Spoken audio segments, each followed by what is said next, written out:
Greetings all. Welcome to our discussion today titled Uncharted Waters, Navigating Supply Chains in a Post-USAID World. I'm Craig Schlegel, your facilitator for today's fireside chat. Our distinguished panelists bring very extensive personal experience in healthcare and the NGO arena. Through questions of discovery and panelist reactions to those questions, we are hoping to provide you with personal and professional insights around the immediate impacts of, coping with, and potential paths forward regarding the withdrawal of USAID funding. I'm the founder of the Supply Chain Risk Management Consortium. We are 33 companies, 1,700 supply chain risk professionals operating in 23 countries at the moment. We educate, consult, and implement software that identifies, assesses, mitigates, and manages supply chain risk. We've worked with over 20 healthcare NGOs over the last 8 years to improve their supply chain performance, mitigate risk, and save lives. I'll start the discussion with the introduction of our August panel with Ahmad Habash, next Andrew Brown, and finally Craig Uswell. So with that, I will turn it over to Ahmad to introduce himself. Ahmad. Thanks, Greg. Good evening, everyone. Please allow me to introduce myself here. My name is Ahmad Habash, and I am the supply chain professional joining from Health Logistics. I come with more than 12 years of technical experience in logistics and supply chain, both in the private as well as the humanitarian sector, with overall 9 years within the humanitarian sector itself. I have completed my BA in logistics science, as well as my MA in public management and good governance. Currently, I work as a supply chain consultant, with Health Logistics through our Middle East regional office, currently based in Amman, Jordan, hence the good evening side, specializing in partnership management. Through our work in the region, focusing on raising humanitarian supply chain efficiency and effectiveness, my hope is that I will be able to shed some light today on tangible effects that the USAID funding withdrawal has had specifically on our region, as well as the repercussions that it had on local supply chains and by extension on people's lives. Over. Thank you, Ahmad. We'll move over to Andrew. Thank you so much, Greg. And it's exciting to be here, everyone. Greetings from Australia. I'm Andrew Brown, a pharmacist with a supply chain speciality. I've been involved in supply chain in different aspects for some 30 years, whether it's from a clinical perspective, whether it's from a private sector perspective, academia, and the last 12 years or so in international development in the health sector, working either in government or within the NGOs. I've had the privilege of being to many countries of the world to work alongside many colleagues to help strengthen health supply chains. Really excited to be here. And I'm hoping that by the time you leave here, you'll be really renewed in your vigor to do what we can to make medicines available for the most needy in our world. It's exciting to be here. Thank you so much, Craig. You bet. Thank you, Andrew. And Craig? Thanks, Craig. Good morning, all. I've seen a lot of the names that have signed up for this event today and really look forward to some dialogue between us through the questions that you ask and the answers we can try and offer. I've been in this space for more than 20 years in supply chain. Most of you that are on the call will know me from the SCMS program, where I worked from 2007 to 2012. I retired from Deloitte in June 2024. So this is month 9 of my retirement, but have been watching with interest the dilemma that is unfolding and very keen to have some conversation and some discussion about how we can get you guys back on your feet and how we can mitigate the risk that you're facing from the most recent events. Thank you very much, Andrew. Greg.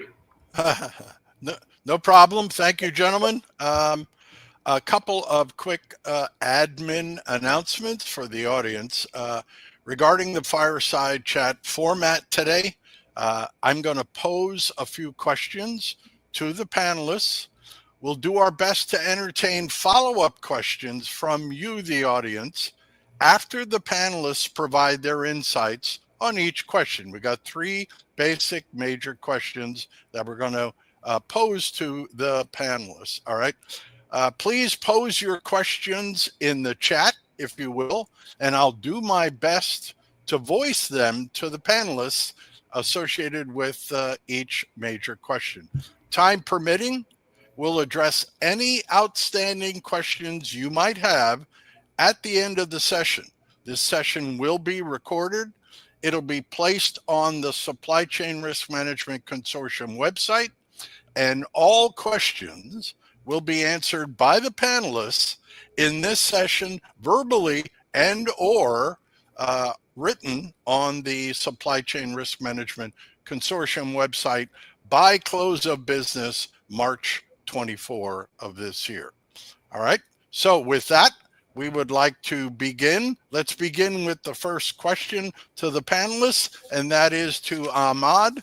And the question is, how do you view the effects of the sudden withdrawal of USAID funding on global supply chains, particularly in regions that relied heavily on its aid? Ahmad. Thank you, Greg. And thank you for leading with this question that I feel is an important one to break the ice into this dilemma that we're facing now. Well, the effects of the USAID withdrawal have been devastating, to put it mildly.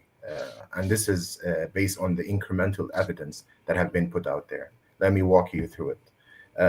Globally, according to the ICVA, which is a global network of 170 non-governmental organizations, NGOs, that is based in Switzerland, a global survey of theirs among NGOs and the NGO networks last month found out that 68% of the respondents rely on USAID funding, with almost all of them, 67%, receiving a stop work order, an SWO.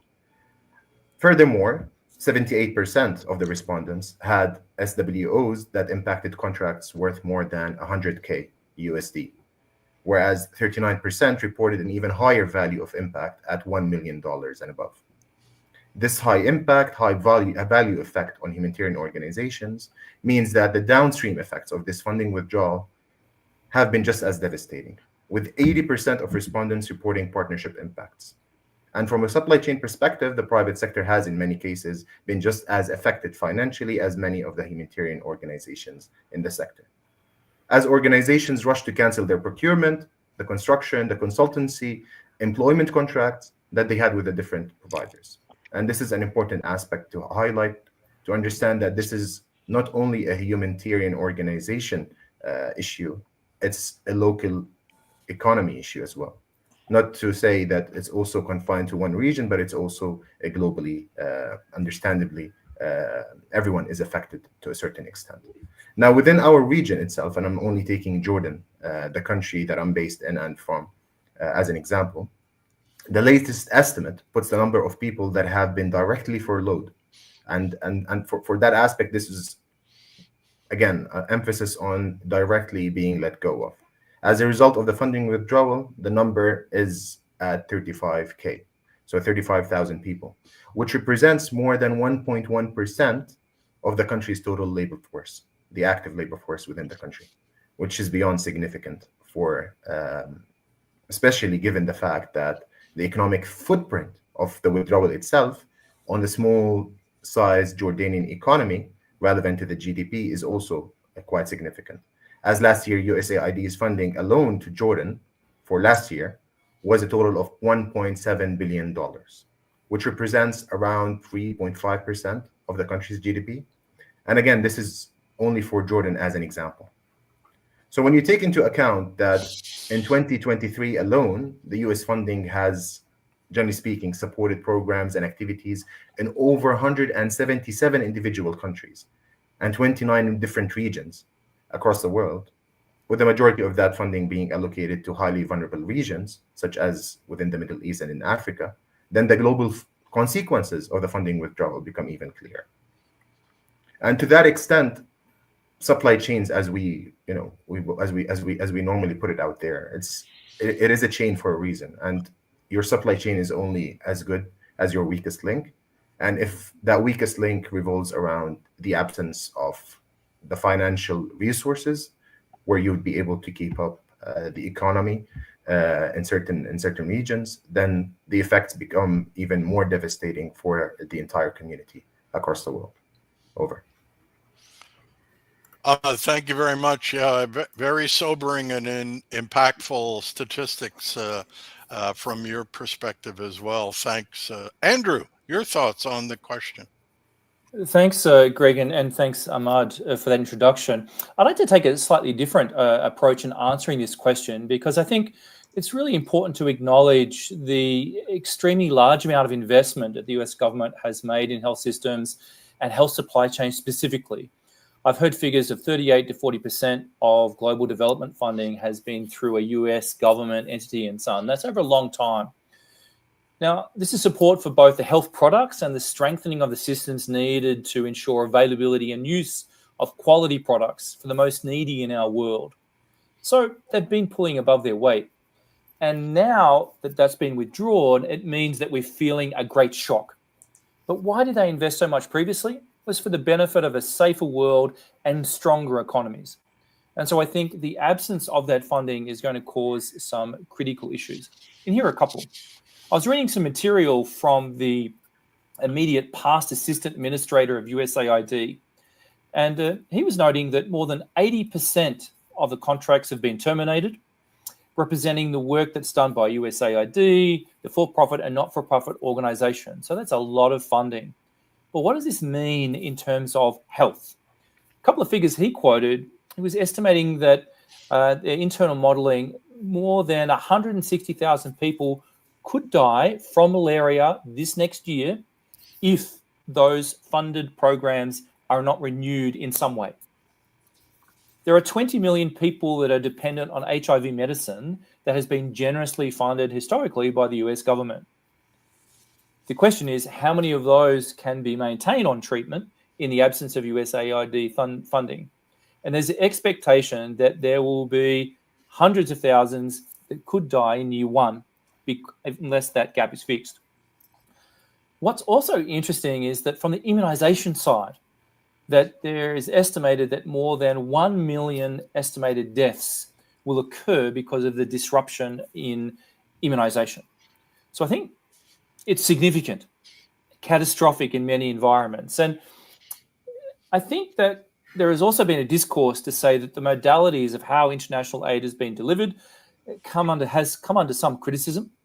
There's some suggestions that a traditional aid approach has led to a level of dependence, that others have perhaps not been pulling their weight, and that needs more to be done with local organizations and actors. And in fact, in the last few years, as many on this webinar will know, that there's been this increasing focus on strengthening local systems and getting more funding and more work through local organizations. But this hiatus, having occurred so quickly, has meant that people have not had a chance to adjust. So I think we've got significant health issues coming our way, and it's going to be the supply chain professionals in country that are going to now be really looking for these opportunities and looking forward to helping unpack a bit later. So thanks so much, Greg. Back to you. You bet. Andrew, thanks a lot. Thanks for an additional scope and scale, especially geared around the healthcare impact of the withdrawal. So with that, we'll move into Craig. What are your thoughts on our first question? Thanks, Greg, and also thanks, Ahmad, for crystallizing the impact on Jordan. And I'm sure all the viewers have done the same kind of exercise for their respective countries. Andrew, also great that you raised some of the issues that we've all been reading about. And my focus is more around what do we need to do on a country-by-country basis to recover from this. But here are some thoughts that I've had on this particular question. USAID was bigger than all the other donors combined in the supply chain arena. And that just has been always. So to Andrew's point, the sudden exit of this funding is a really shocking event, because overnight what was well organized and a very well orchestrated and seasoned campaign to solve issues has just stopped in its tracks. Even the Global Fund received a large portion of their funding from USAID, so it's still to be understood what that'll do to impact the Global Fund's efforts. First of all, we have to assume that USAID funding is not coming back. So planning for the future as if there's no more funding is an important mindset to achieve. Not a forever hoping that something will change. Let's assume it won't change. And if we behave that way and it does change for some reason, or some of it comes back, that's an unexpected win. Regions and individual countries will need to organize themselves and ideally collaborate to solve the problems and the requirements that they have. Engage with remaining donors to see where you can get urgent help. It would seem logical that interrupted drug supplies and distribution must probably be the most important problem to tackle. And then one final thought is that other donors have often designed their efforts around the foundation occupied by USAID. Without this foundation, their priorities and programs may need to change too. So I look forward to the rest of the conversation, look forward to the questions. And again, Ahmad and Andrew, thanks for framing it in the way you did. Over to you, Greg. You bet. Thanks, Craig. And again, thanks for giving the audience a bit of a scope and scale on cause and effect of the withdrawal. So before we ask any questions of the audience, do the panelists have any type of follow-up? Do you all have any type of follow-up on the threads that we just talked about? I'll ask that first. Okay, good. I'm looking at the audience profile. I don't see any overt questions at the moment, folks. All right, I don't. And if we do get one, remember, I'll try to voice it out and to the panelists. But at the moment, we don't have any questions associated with our first thread. So with that, we'll move into our next question to the panelists, and that is, with USAID's funding absence, what alternative mechanisms or organizations can fill the void to ensure the stability of supply chains in those vulnerable regions? And at this time, we'll start with Craig. So if you'd like to give the audience your perspective on that question, sir. Thanks, Greg, and thanks for also phrasing, give the audience your perspective. I'm sure I speak for Andrew and Ahmad as well, but these are our opinions based on our experience. They're just starting points for this entire journey, which is going to be painful and hopefully liberating and rewarding at the same time. So there are unfortunately no other historical countries or organizations that can offer the same scale and scope of USAID funding. It just is a fact, and nothing one can do or wish will ever change that. Self-sufficiency is simply the only way forward. This can start by identifying leaders in each supply chain area in your country or region and organizing around that leadership team. Those teams then identify the priorities for the country and set an action plan to solve the priorities facing them. A suggestion would be to use the supply chain operations reference or score model approach. Identify in your country planners, procurement experts, warehouse and distribution experts, and start adopting what USAID teams of consultants have shared as recommendations over the previous decades. For many, many years, there's been what they've called technical assistance, where experts come in, assess the situation in your country, and offer recommendations on how to improve or sustain it in a more successful manner. There's reports from these technical assistance engagements that have these recommendations and identified issues to solve. Review them and get some of those objectives underway. Finally, collaborate regionally and on the continent with nearby countries or those that have expertise that you need.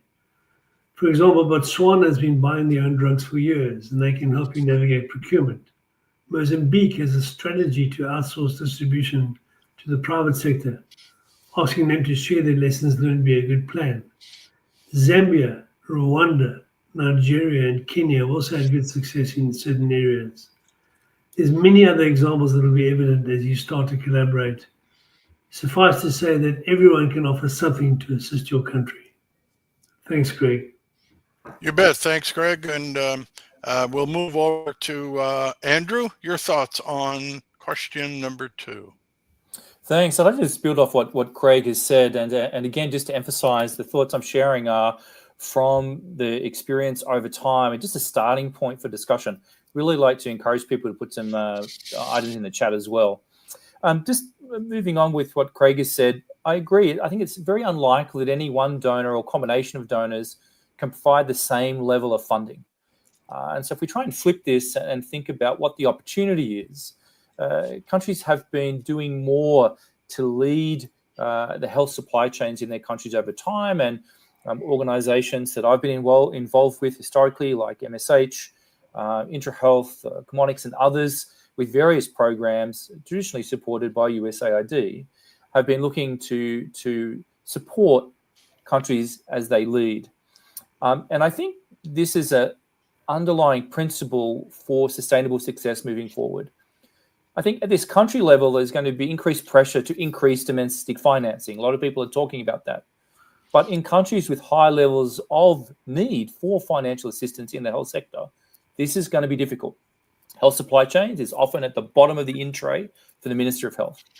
I think there's an opportunity here, though, for governments to lead the bringing together of local actors and take on an ecosystem approach that looks at improved efficiencies, improved use of technology, and greater involvement of the private sector in ways that make sense for the country context. It's the professionals and organizations in countries that understand best. And I think this act of bringing people together and exploring more the ecosystem and how the pieces may become more efficient is a way to move forward. Just building on what Craig said, there are pockets of excellence in a number of countries on the African continent, on the Asian continent, and many places globally. And I think exploring opportunities for country-country exchange and for peer-to-peer support. Some of these opportunities already exist. So, for example, the International Association of Public Health Logisticians and its country chapters are ways of connecting across ecosystems in countries to share knowledge. Finance is needed for sure, but expertise and information exchange is also needed.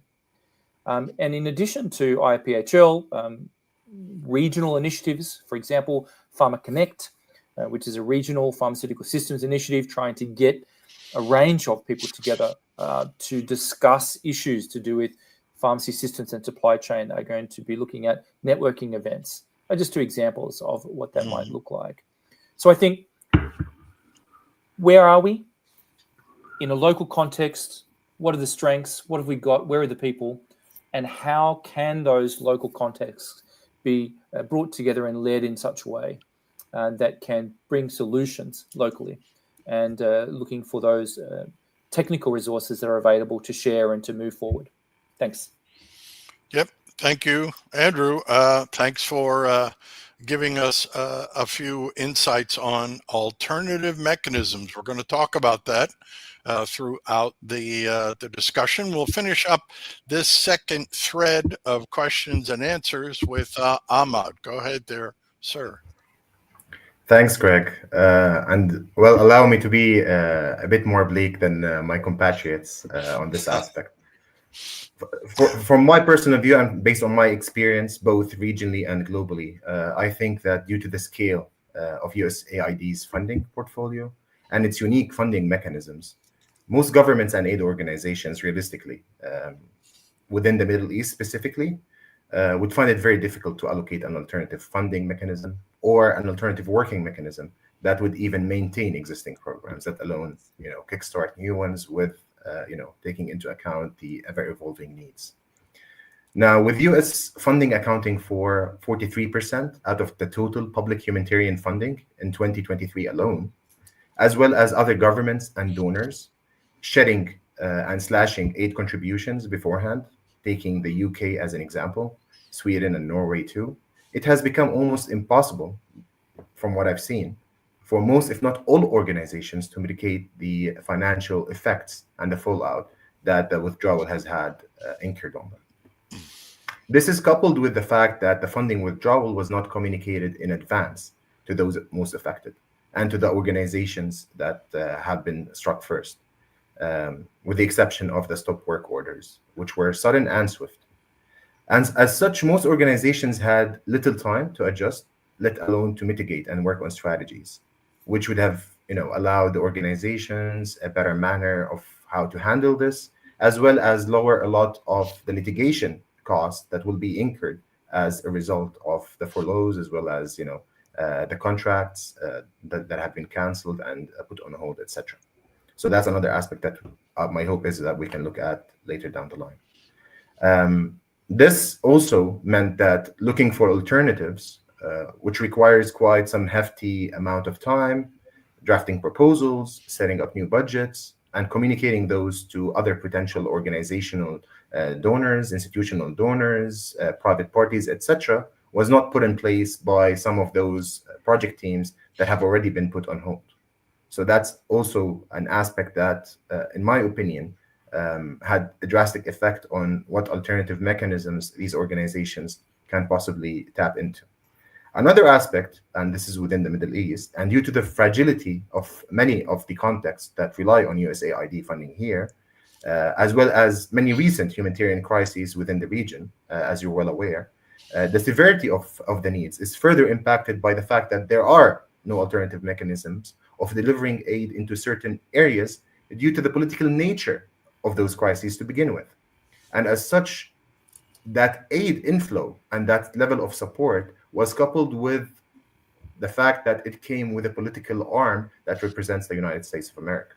And as such, having the political arm that goes within the humanitarian aid aspect is an important aspect that I don't think any other donor has the same weight or the same will to take on going forward, which also limits a lot of the responses that are currently evolving all around the Middle East, whether in Palestine, in Yemen, in Syria, Iraq, and others, and potentially would lower the ability in case these political crises evolve into something more, as we have seen previously in Syria, for example, when a natural disaster was hitting regions that were already in a fragile setting as a result of a political crisis. This was amplified even further, and this could have drastic impacts on the populations as a whole. When you have no alternative mechanism realistically that is able to respond to most of those needs in the same manner or in a manner that befits those needs.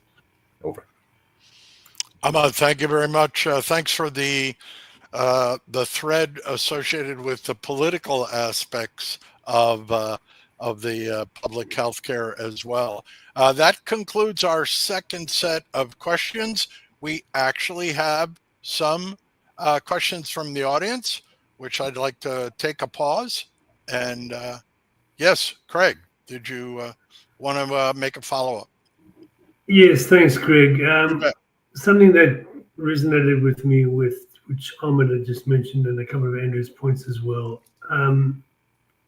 The sobering fact is that everyone on this call has been directly, personally, and also adjacently impacted by this event. And that's just a sobering fact. So the other thing to remind people of is that there's tens of thousands of highly competent professionals available for mindful funders to harness and deploy. Now, if an agency that has got in their mind to try and plug this hole and they have a country that is dear to their hearts, there's no shortage of experts out in the wings who are probably going to be very happy to work for anything to try and redeploy their knowledge and their assistance and arguably feed their families as well. So I think we need to find some mechanism to catalyze a forum where these available practitioners can be made available, vis-a-vis their names, and some sort of facilitation effort to let a single repository of who's available and who's willing, for any donors that might look at the situation and say, hey, we could use some help. There's certainly no shortage of expertise out there. Thanks. You bet. You bet. Yeah, we have a couple of questions that I believe emanate from our first two threads. So I will read the question, and then the panel, you guys can answer at will. First question: what are 3 things other donors should do to respond in the short term and the medium term? Who wants to start? Go ahead, Ahmad. That's a very good question. In my opinion, one way we can extend the leverage of the current crisis to the donor side is by simply asking the donors to lower a bit some of their expectations on how some of these organizations can possibly mitigate the fallout of the USAID funding withdrawal. As I said, the request for written proposals, budgets that are finalized might not be a realistic ask out of these organizations, given the scale and the severity of the impact that it had on the structures that are already placed in many organizations, as well as the fact that many of those needs assessments are obsolete by nature, because the fallout has had some tangible effects on many organizations pulling out of the market, if you will, and of the ability to sustain some of those needs within fragile settings specifically.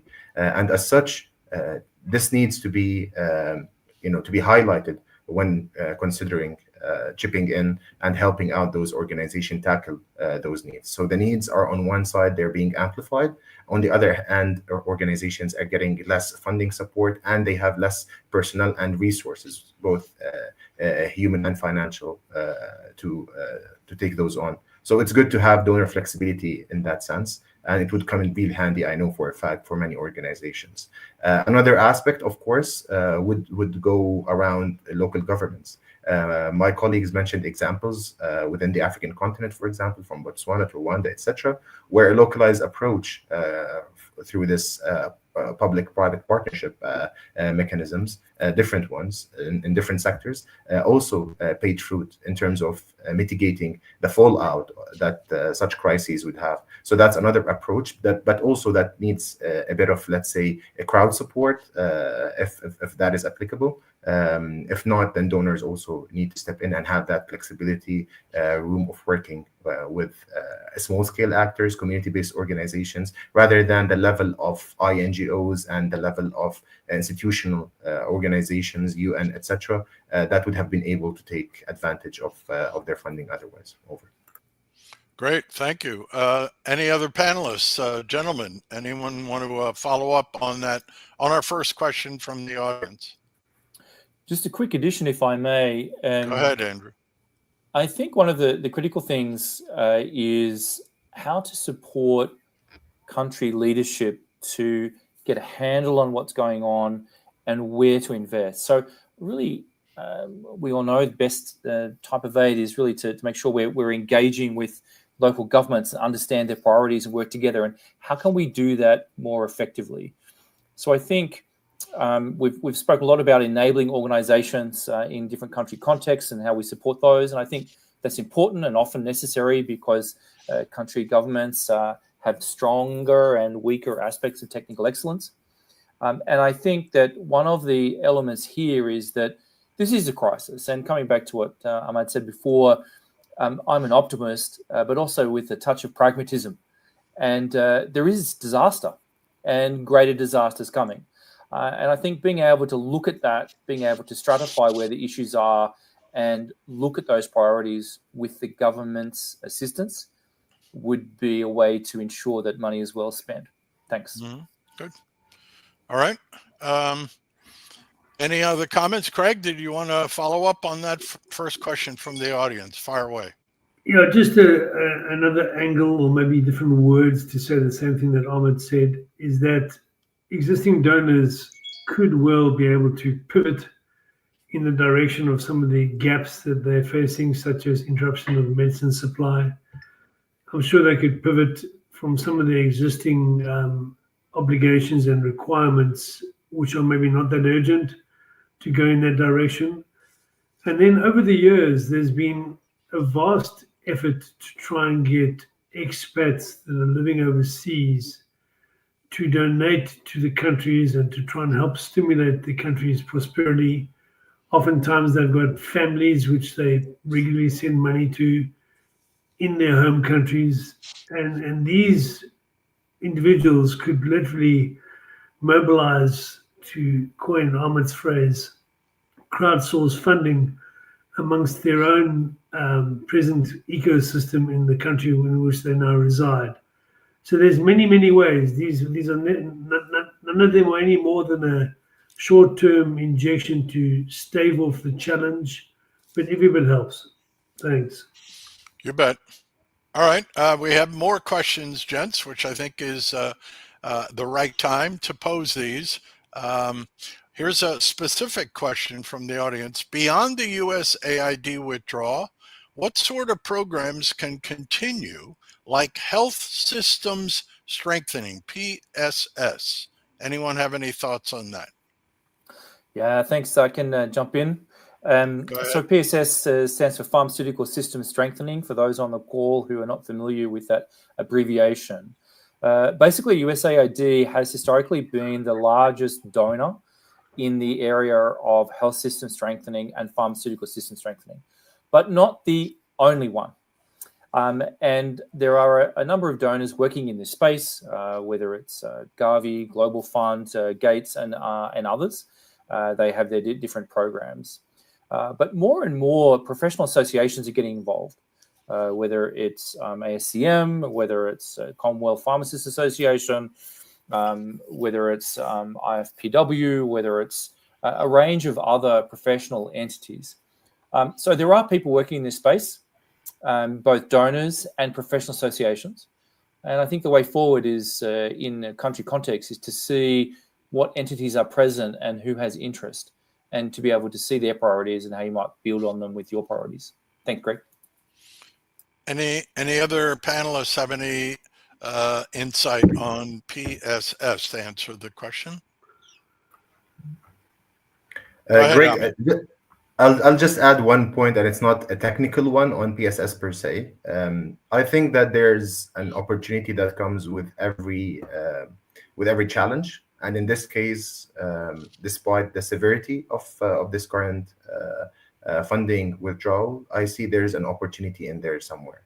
And that opportunity relies on building systems that are more resilient, systems that are more local, systems, and in this case, I'm talking about health systems specifically, systems that are, based on the needs rather than on priorities that, maybe befit a regional aspect or a globalized approach. And to that end, supply chains, specifically local supply chains and local actors, might eventually benefit from this, although at the moment there's a lot of suffering. At the moment, there's a lot of needs not being met.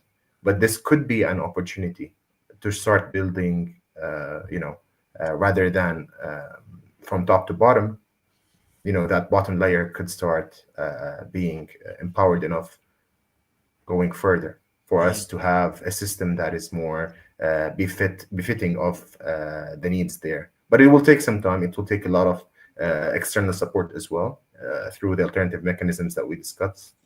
Sorry. But it also needs to be put out there that, for me, that is the only viable solution out of this that is, high in longevity as well. Good. All right. Any other comments? Go ahead, Craig. Fire away. Thanks, Craig. I think obviously PSS is one of the puzzle pieces. And in this space, we know the complexity, we know the dependencies. Every puzzle piece is important for the people that are managing that piece. But every puzzle piece also requires the other puzzle pieces to be lined up, don't they? And I think ultimately, as one assesses the country's dilemma from this funding gap, try and understand where lives can be saved.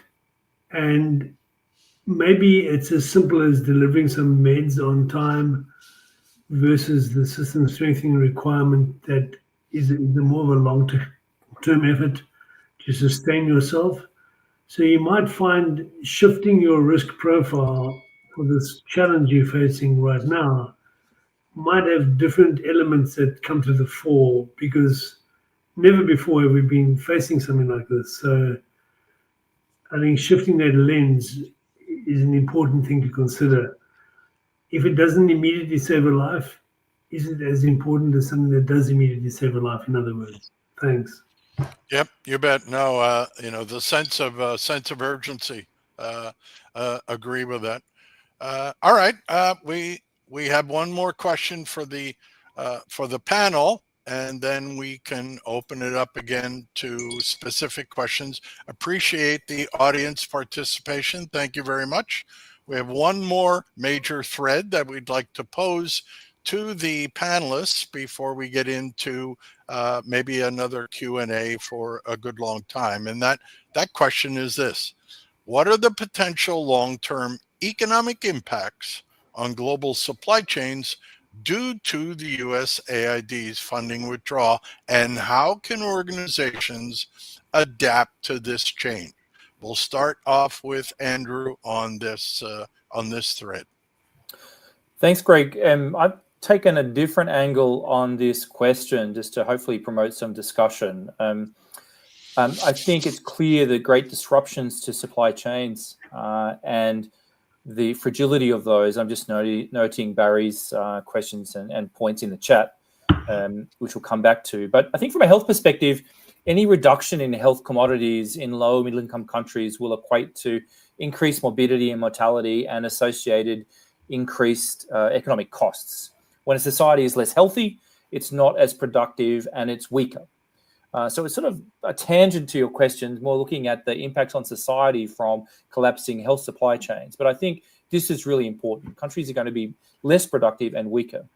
So one adaptation that is needed is a greater use of data to demonstrate the importance of investing. So in an environment, we said earlier, where domestic resources are finite, needs are increasing. How do you ensure that investments are made in a way that brings returns to the health aspects of a country? So you need to be thinking about returns that brings local societies and health in society to be able to advocate for funding for that. Now, what's interesting is that funding of health is often seen as a cost rather than an investment. 2017, World Bank did some great work looking at different aspects of health investment, including supply chain commodities, and noticing that there was a return on investments where governments did that. So my point here is that how do we, in the country context, how do we support country governments to be getting better with their data, to be able to advocate for the funds they need to try and cushion some of this impact? And another aspect, I think, of adaptation, and again, this is in the context of crisis. And we know that it's very hard to adapt in times of crisis when you're putting out fires. But I think it's an opportunity to really double down and think, and this is sort of a bit towards Barry's question about dependence. But how can we support countries to double down on the idea of how to make their supply chains more efficient, how to leverage available technologies and an ecosystem of actors that can work together to meet local challenges? If there is no more funds coming, there is expertise in countries, how can that be used more readily? And I think part of this is governments to really help support governments to be taking on their role as overall stewards of the system, something we've spoken about several times. Now, this may mean that they improve the enabling environment of private sector to do more. It may mean that they need to improve their public-private partnership arrangements in some way. Countries like Kenya and Somalia are interesting examples of trying to move more in that public-private direction. So the long-term economic impacts are going to be huge. And I think looking at things differently is more about how to use data for advocating for investments, how to look at technology and improve supply chain processes, And then how can governments better take on their role as stewards, bringing that ecosystem of actors together to make the best with what technology, people, and interest there is in a country context? Thanks, Greg. Yep, you bet. Thanks, Andre, especially talking about data-driven decision-making, if you will, and adaptation. It's all part of what we see and advocate in the commercial side of supply chains, and that's agility. All right, all good. Thank you, Craig.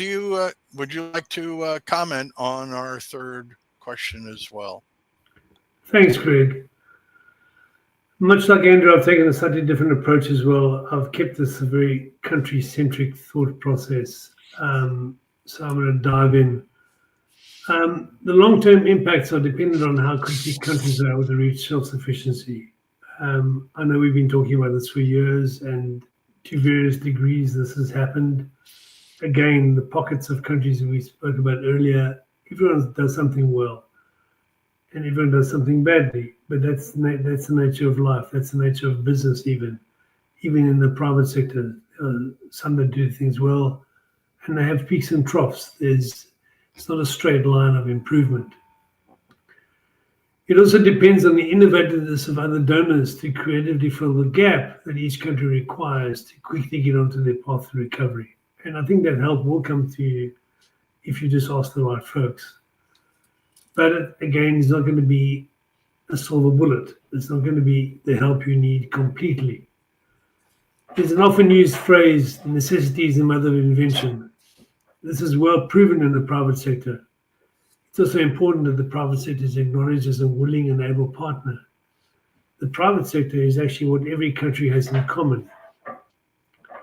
In the long term, it stands to reason that some regions and countries will solve the problems they face today with a sudden funding withdrawal, and others will lag behind. In my opinion, those success stories will seize the opportunity to grow their scale and scope, and maybe assist others to be successful. On that journey, as one tries to recover, we already see investment from China, India, and sometimes Russia in Africa, speaking about that one continent for this moment. And they may well help, but these will come with their own priorities and trade-off. The trade-off means what motivates them to help, so what do they want?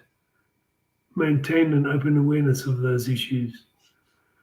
The positive outcome in the long term, say 2050, 25 years' time, could be higher employment, improved expertise, and improved healthcare.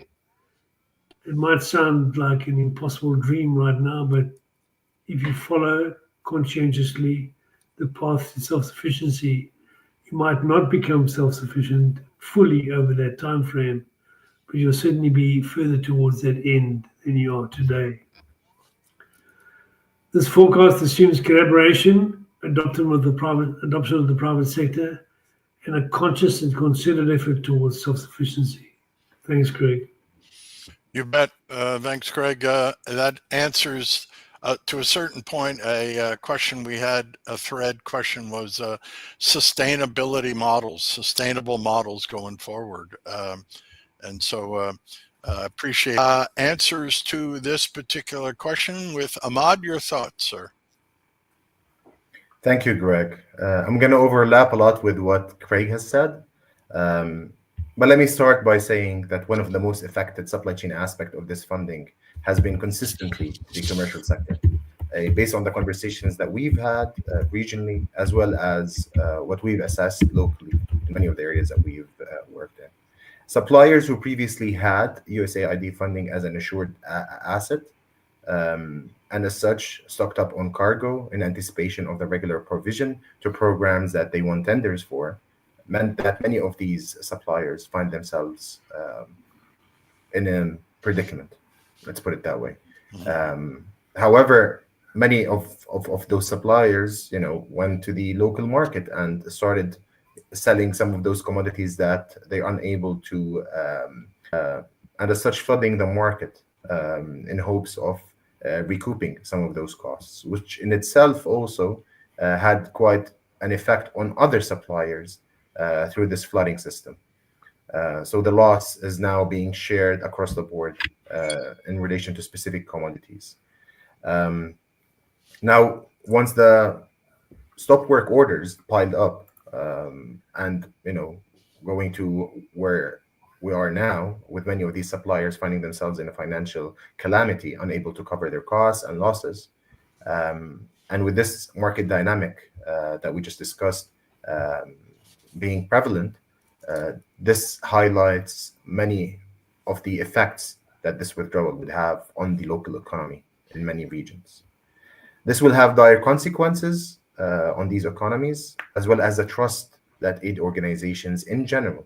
This is not confined to USAID funding. It's not confined to specific NGOs. It will cover the sector as a whole. This trust element is important, and the humanitarian sector as a whole within the market will feel the repercussions of that, as it could potentially affect the ability of those organizations to source locally, as well as exponentially increase the overall procurement cost for their programs going in the future, as a result of this risk element that suppliers will now have to account for if they're doing business. Another aspect is, how can we be sustainable, right? And going forward, the only way I can see this being implemented, again, to quote Craig, is by having this necessity becoming an opportunity, and us investing in self-sufficiency. When local programs, communities can be further educated, trained to provide for their own. And allow me to prove one case that comes to mind most recently. Even in the most protracted, fragile context, this could serve as a backbone towards, how we can respond to such needs in the future. And Gaza, most recently, had an example that I've looked into, where the local community, as a result of the embargo that was involved and the siege, etc., local supply chains and local investment strategies from the community meant that from a food security aspect, local communities started to put in and pitch in into growing the lands that they have, because that was the only mean of providing that level of food security that the communities obviously needed. Prior to the current crisis, the communities there and the sector as a whole, the agricultural sector, was about 70 to 80% self-sufficient. And that meant that they're not starting from scratch. And this is an aspect that other organizations can look at, where CBOs, community-based organizations, local actors can be further strengthened to be at such a position in the future where they're not as impacted by international funding as they are currently. Over. Yep, thank you very much, Ahmad. That it brings up something that we advocate and wrestle with all the time in risk management, and that is, risk is a two-sided coin, folks. When we say risk, most of us in our DNA think about a negative impact. But what we train folks in terms of risk management is, it's a two-sided coin. One side is the negative impact. The other side is opportunity. All right. And the panelists mentioned in different ways a potential opportunity here, especially relative to the private sector. So do the panelists have any other follow-up in terms of what we've just talked about in terms of answering? Craig, you wanted to make a follow-up. Go ahead. Thanks, Craig. I'm glad you spoke about the two-sided coin on risk. Mitigating risk is really paying it forward. But I wanted to pull the thread on the word sustainability, which is often stuck in my throat when I've heard it in the USAID context. I'd like to be provocative and just say that there is no such thing as sustainability as some people think about it. If one thinks of Amazon, Microsoft, I'm just picking two names of Apple. Those three names really impress everyone when they think of their success, their profitability, their innovation, and all the things come with it. But none of those organizations are sustainable. In fact, no organization in the world is sustainable unless they are perpetually managing the change that they face, the competitive landscape, the circumstances in each country, in each market, all the variables that impact a business's ability to do their job is only sustainable if that organization is adaptable and perpetually changing the way they do things in order to make the best of the hand that they've been dealt. So let's look at sustainability. Maybe it's not a magic bullet or the end result of a really wonderful effort, but a continuous ability to adapt and see risk for what it is. Thanks. Yep, you bet. Any other panelists have any comments to augment this the answers to this question of sustainability and long-term impacts on the global supply chains? Anyone? Greg, I just wanted to jump in. I think just sort of reading through the chat and also picking up on some of the other threads that there is a disaster, whether it's health, whether it's food, whether it's, there's all sorts of aspects to supply chain support, and we haven't labeled them more specifically. And I think what Craig was just saying in terms of the emphasis is on what's possible in the local context, given the resources and the people and so on that are there. I'm conscious that we're talking from all of our different experiences, and a lot of those experiences are really understand that it's local action by those in power that can make a difference. Yep, resources are limited. Yep, what can they achieve is limited. And I think more than ever, that is a particular emphasis. And those of us who are no longer working in the field with furloughed or other professionals everywhere, there's lots of knowledge and support that people want to provide and a lot of things that are available to assist. But I think we just need to, again, acknowledge that it's those who are leading in countries that really are in the big seat here with that. And I know that one of the closing things in a little while is about accessing further resources to assist. And I just think that that's particularly important. Thanks. You bet. Anyone else have any follow-ups to our dialogue on the third question? Before we move on, I want to mention to the audience that concludes our overt discussion, folks, on the three major questions and answers from the panelists. We have several outstanding questions from the audience. We will stay here as long as the questions keep popping up. So we're ready, willing, and able to move forward. Just want to make sure the audience is aware of that. And just one other admin before we try to answer additional questions. This session is recorded. It'll be on the Supply Chain Risk Management Consortium's website, probably by close of business March 24, next Monday, with answers to all questions posed during the session. So we will do our best to overtly answer every question that has come in so far and might come in a little later, but we are ready, willing, and able. And with that caveat, I will make mention of a question to the panelists. One comment was maybe the private sector can, if they know there's a market, step in. I think we've touched on that a bit, but do the panelists have any additional comments about that thread? It's not so much a question, but a thread. Who'd like to start? Craig, go ahead. I think there's many examples. There's a lovely old saying from a former colleague, a rising tide raises all ships. As the humanitarian aid environment ramped up and as organizations like logistics companies began to do more work for the governments and for the donors, where they came from private sector backgrounds. There's many examples one can think of where those organizations have grown to such an extent that they went from one country to 10 countries. As the bar was raised with pharmaceutical distribution warehousing, where temperature control and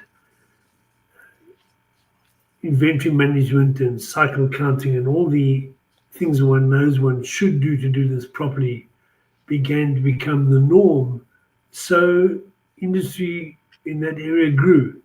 So absolutely, I think the private sector will definitely rise to the occasion. When there's new business to be had, they'll take that expertise to wherever it's required, and therefore they'll fill many, many voids without even being requested. It'll just be a natural order of things. Thanks. Yep, you bet. No, it's a good thread. Again, it's that two-sided coin. We hope is not a strategy, but one would think that potentially because of the impact and the sense of urgency for healthcare, that the private sector would and will step up. We don't know what that will look like. Anyone else have any threads? Go ahead there, Andrew. Yeah, just to build on this, I think I've come to really respect the professional associations that we call healthcare federations. Great one in Uganda, great one in Kenya. There is a Pan-African Healthcare Federation. These healthcare federations have as their members private sector. And through COVID in a number of countries has really opened up the channels of communication with government to be able to act as not as one voice, but as a negotiating advocacy and a discussion voice where there are lots of voices in private sector. And I just was struck by the conversation at this point to really say that these federations, I think, certainly can have a role at helping to amplify the voice of private sector, interpret the need, and be able to help to coordinate some further actions of private sector in some way. Thanks. Ahmad, did you have any thoughts on the threads that we've just talked about, especially from the audience who are somewhat, I guess, asking about how and would private sector us and private sector step up potentially and run public healthcare supply chains, maybe with a P&L, more of a P&L approach, I think is what we've been talking about, a commercial approach. Just a thought. I think both Andrew and Craig covered the health aspect pretty well. I'm going to be more provoking in my thinking and tap into another aspect entirely. Maybe it's good to think of the private sector, but also another aspect that comes to mind, specifically in fragile contexts and regions such as ours, is the informal sector, which is in many parts of the world is quite a force to be reckoned with. And officially the numbers aren't that official and that final in dictating the size of the informal sector, but they're a big player in the economy, specifically, again, in fragile sectors. So that might be an area that we can also further tap into. But when as far as food security, for example, is concerned, rather than public health. But when public health comes to mind, obviously, yes, you do need to have the private sector stepping up. However, I'm conscious of the fact that in many of these settings, the private sector has neither the scale nor the resources locally, I'm saying, to cater for that. So you do need a private sector coming out of an international foreign investment sort of mechanism that looks into that. And I know in many cases that has been the case for many countries. But again, and I know Craig isn't the biggest fan of the sustainability model approach towards this, but the only way to be properly long-term thinking, if you will, not to use the S word, but the only way that we can have an approach that would be meaningful for many of these countries that have been reliant on aid for quite a while is to see this as an opportunity to invest more on a regional, perhaps, maybe more local approach that would prioritize some of the aspects that they have always been wrestling with, rather than things that have been put forward onto their table that may have not aligned very well or have been, managed to cater to some of the many needs that have been there.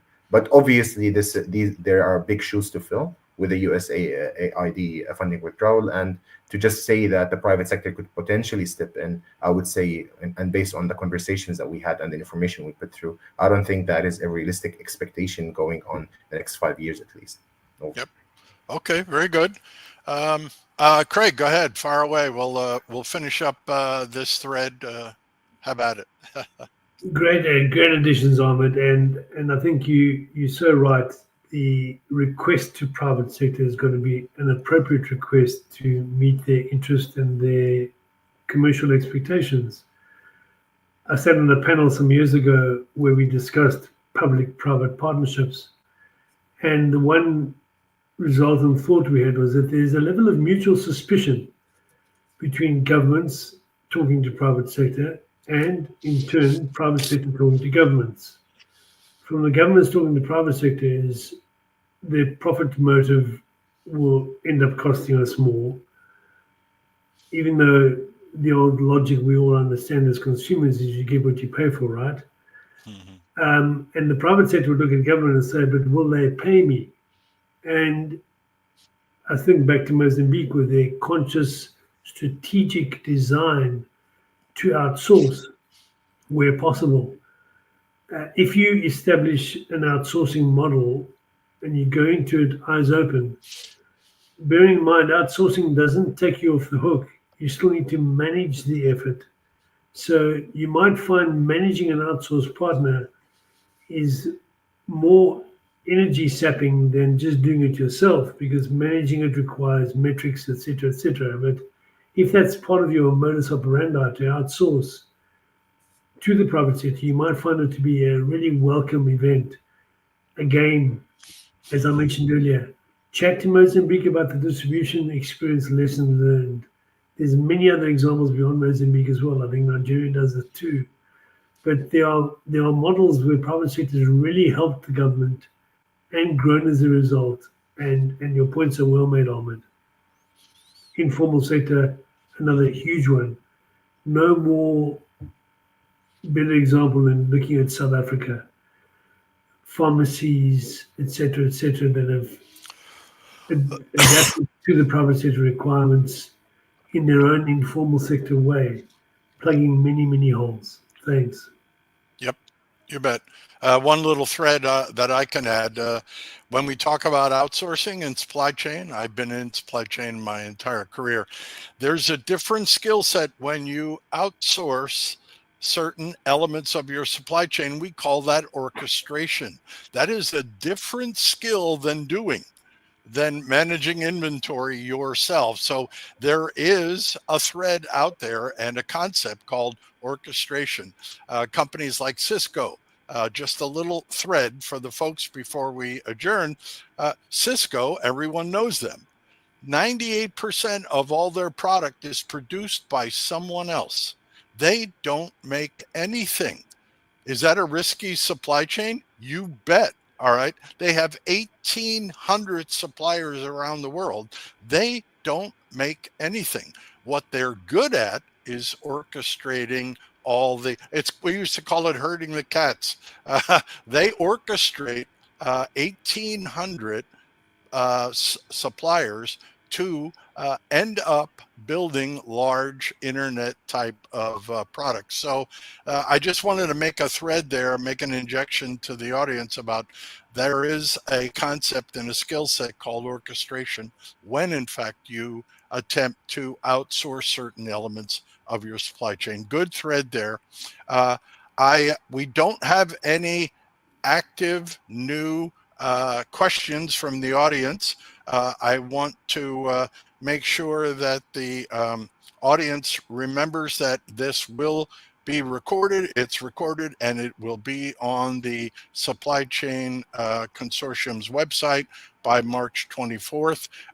For the panelists, we've had some good comments. Folks have said, thank you very much. This has been great. One thread was we have to continue this conversation. So I think we've made an impact, gentlemen. And so with that, I want to sincerely thank our panel of experts.